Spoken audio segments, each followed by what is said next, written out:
to the power situation. Good morning to you, sir. Thank you very much for joining us here on the Morning Star. Good morning. I hope you're well. Well, by His grace, I'm doing well. How has your power situation been? Well, it's been lethargic, as everybody knows. Because, again, the power situation is not one that we just listen to what officials say. Because when there is power outage, we all feel it. When there's an outage in your locality, you don't need ECG or anybody to tell you there's an outage. You know it. So the situation has been very lethargic. Now, at the moment, Senator Sogli is still offline. Are you surprised that this has not been resolved? Looking at the amount of time that has passed? I am surprised because power or energy is what powers the economy.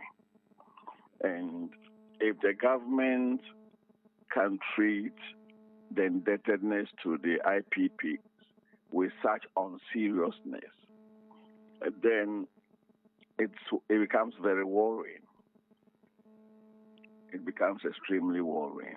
The indebtedness of the power sector, I have sleepless nights over that because they are basically, the MPP administration, the current MPP administration is basically digging a big hole for the next administration. Because the cumulative effect of the huge non-payment is that the next government will be put under severe pressure. And as if that is not bad enough, the information we have is that for the past month or so, Bui Power with the Bui Dam, which is designed as a peaking plant to be operated only during peak demand hours from 6 p.m. to 11 p.m., is being run as base load 24 hours. And it's been going on for a month or so. The net effect is that the water level come next year can get extremely low. The Bui Power, the hydro side, will run dry, and so we'll have no power for the hydro side. And that will compound the existing problem. You see, it is designed as a peaking plant to be run for a limited number of hours during our peak demand period. In an absolute emergency, you may run it 24 hours for a couple of days. But when you do that for a month, it is extremely short-sighted, and it's almost like eating your seeds before the harvest, before the planting season, because there will be nothing to plant during the planting season. Now, so do you have any understanding why there doesn't seem to be like a comprehensive resolution of this problem? You see, first of all, we have a financial problem. The macroeconomy has been so mismanaged that we have a deep financial hole. And because we have this deep financial hole, the ability of government to pay is being diminished. And in such a situation, then it comes prioritization. Where do we cut expenditure in order to resolve, at least make some acceptable payments to the power sector? Because power is key. That we are not prioritizing. You still see a lot of reckless expenditure across the broad spectrum of the public sector. So government must prioritize the energy sector and find money and make payments. That is one. Two, government should be forward thinking. There's no way you would draw down the water in Bui Dam when the rainy season is far gone and the next rainy season is months away. Particularly when you recognize that for this particular year, the rainfall in the northern sector has not been good. And so the water accumulation in the reservoir is not being good. And we are still drawing it down. I am extremely worried. I get the impression that some elements in the government don't care. All they want to do is to pretend there's no crisis, pretend everything is normal, and then just cross the line. But it forebodes very badly for the future, and I'm worried. Now, one of the other points that has left consumers on edge is that some of the IPPs, there are indications that they will also go offline, like Sona Nasogli has done, because of debts. In terms of that, if Sona Nasogli has not been addressed, how do you expect government to handle these ones as well, who are also threatening that they may go offline because of debts? You see, it is not just an empty threat. Every power plant needs some amount of money to operate. Even recurrent expenditure, let alone after recovery, they need some financial flows to operate. Pass, staff salaries, insurance, and all the other things. They need that.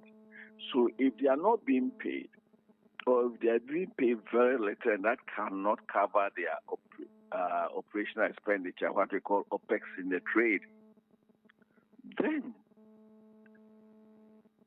it will be better they shut down. And that is where we are.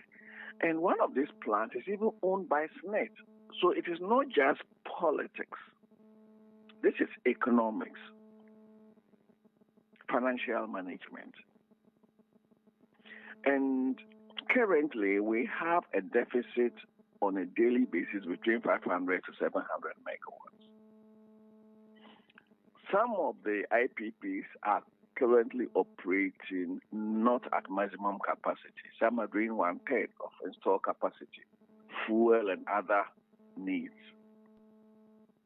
And so any further exacerbation would bode badly for the macroeconomy.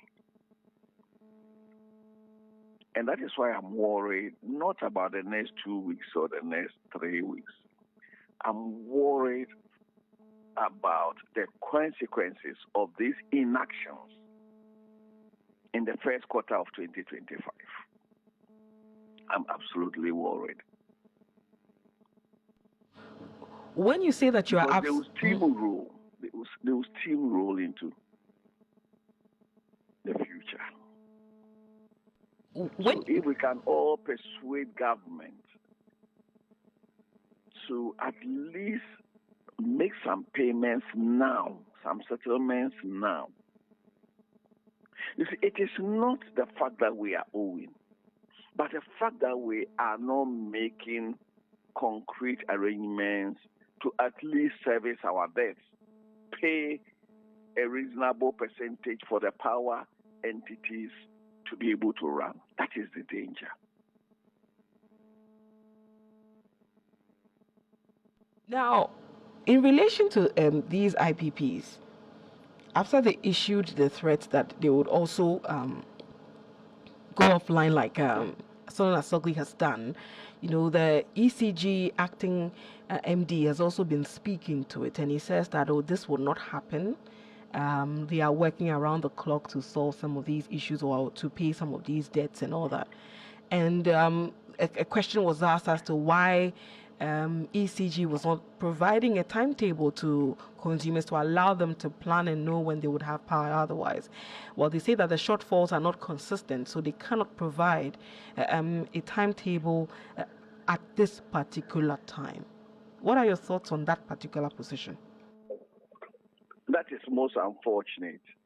There is no shortfall historically that has been consistent because demand itself is hardly consistent. There is the maximum peak demand and there's the off-peak demand. And therefore, if you know you have a shortage between 500 to 700 megawatts, yes, it's a range. So you can plan with that range if you are inclined to. And when ECG says efforts are being made, the truth is that the issue is beyond the reach of ECG on the back of its financials. Where I sympathize most with ECG is that ECG's ability to pay is impacted by macro factors outside their domain. Critically, the exchange rate. ECG pays IPPs in dollars. ECG collects revenue in cedis. So on the basis of that, and with the depreciating state of the cedi, there's disequilibrium. That is fundamental. If you take the 2023 audited financials of ECG, for example, ECG made a net loss of 10.2 billion cedis in 2023. Out of that net loss of 10.2 billion cedis, 8.3 billion is attributable to exchange losses. And ECG has no control over exchange rate. It is the managers of fiscal and monetary policies whose ineptitude has plunged this country into that level. So ECG, yes, ECG has its own challenges of expenditure control, revenue mobilization, outdated equipment, etc. But the bulk of their 2023 loss, like 80%, is attributable to factors outside their control. Which is the CD's performance? Yes, managed by the economic management team. Because the economic management team, the Bank of Ghana is technically responsible for monetary policy, and Ministry of Finance is responsible for fiscal policy. Both are represented on the economic management team. So basically, they have let this country down. And so when ECG says arrangements are being made, it is not for them. It is for the Ministry of Finance, representing government, to look for the money for ECG.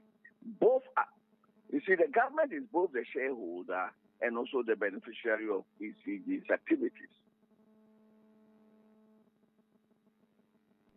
Now, away from the issue with regard to the IPPs and where we find ourselves and we running 24 hours and all that, another thing that has come up is in relation to the ECG meters. So over the weekend, ECG issued a statement asking customers on the Nuri meter to stock up credits as much as that can last for as long as a month, because there's going to be some maintenance works in relation to that particular system, and it is absolutely necessary. It didn't, however, state when exactly the maintenance is started or whether it is starting or whether it has started already, among others. But it says people should stock up enough to last a month because they are going to do this maintenance. First of all, with a communication like that, when a good number of people too do not know the kind of meters they use, will it be able to get people to understand what the situation is at hand? No, no. And again, I would expect the media to really take on the Public Utilities Regulatory Commission, the regulator. The regulator should come out because the regulator can demand from ECG far more information, and ECG is legally bound to provide the information. So I expect to hear the regulator, PURC, speak to this, because the PURC is the referee between all stakeholders. It has a legal responsibility to protect consumers, just as it has a responsibility to promote the industry. So we should be talking to the PURC that, look, how many people know the type of meters they even use? Particularly when the meters are owned by ECG. Even if you pay for them, technically they are owned by ECG. They are not yours. So why should ECG's maintenance, whether critical or routine, of their meters impact on my ability to buy my weekly or 2 weekly power purchase? Why should that affect me? And if it affects me, what sort of compensation am I entitled to? What are my rights? This is where PURC should come in. And I expect PURC to come in. If they don't do so voluntarily, the media should ask them. The fourth estate should ask them, should hold them accountable, because they have to approve some of these decisions. Speaking of, remaining on the meter element, there are so many inconsistencies with regard to the meter supply. 1 minute is one type, the another time is another type, and then at a certain moments there is a drive to replace some of these meters as well in the system at the moment. And is it the best approach we can use in relation to dealing with this issue of meters? You see, ordinarily, meters have a lifespan. If it's a 10-year lifespan, the meter should be changed or recalibrated after the 10 years. If it's a 15 years, it should be done. We have not done that for too long. There are people who have used the same meter for almost 20 years. When that happens, the meter loses its efficiency. And it is partly for this reason that when your meter is changed and a new smart meter is installed, you think you are now consuming far more power. It is often because the old meter was under reading. It ought to have been changed ages ago. And so there's an issue of metering. Yes, but the ECG is responsible for about 90% of power consumption in this country, even though they cover a smaller geographical area than NETCO. And so regularly, you cannot say there should be one standardized meter for the whole country, no. There can be different meters, but the different meters have to be calibrated and certified by the Ghana Standards Authority. And if we do that, then it doesn't matter which make, whether you are driving a Toyota or you are driving a Hyundai or you are driving a Mercedes, it doesn't really matter. But is the Ghana Standard Authority up to its responsibility? Is PURC insistent, the economic regulator, is PURC insistent that these meters are fully calibrated by Ghana Standards Authority or their assigned agents? These are the issues. So there is a technical side And there are too many areas to underserved by meters. So we still Mm-hmm. need an infusion of meters. So, and my biggest worry is that the power sector drives the economy. If we improve efficiency in the power sector by even 10%, the positive impact on the economy will be more than the 10%. And so the next administration, hopefully, the NDC administration, will have a lot on its table, because we have not managed the power sector as efficiently and as competitively as it should. But the bigger problem is the macro economy, the monetary policy failure. And that is why it's hurtful that when Bank of Ghana is presiding over such colossal monetary failure, it is busy building $250 million head offices when we are struggling for loans of $300 million. It just shows how misplaced our priorities are. Now, you've spoken about the energy sector in general and how it needs urgent attention, among others. I mean, some few days ago, the president appointed a substantive energy minister to, oversee the sector as the administration nears its end. Now, this is someone who used to be with who is with the Ministry of Energy, but then was a Minister of State. Your thoughts in general about the appointment and the timing of it? I sincerely think the appointment has come a bit too late. Indeed, when Honorable Matthew Prempe resigned to pursue his running mate duties, I expected this gentleman to have been made a substantive minister straight away. Look, the Minister for Lands and Forestry has enough problems with Galamsey-related issues, has enough problems to superintend over the energy sector. It didn't make sense. And so I believe Honorable Krampa should have been made the substantive minister straight away. In any case, he was already a minister of state.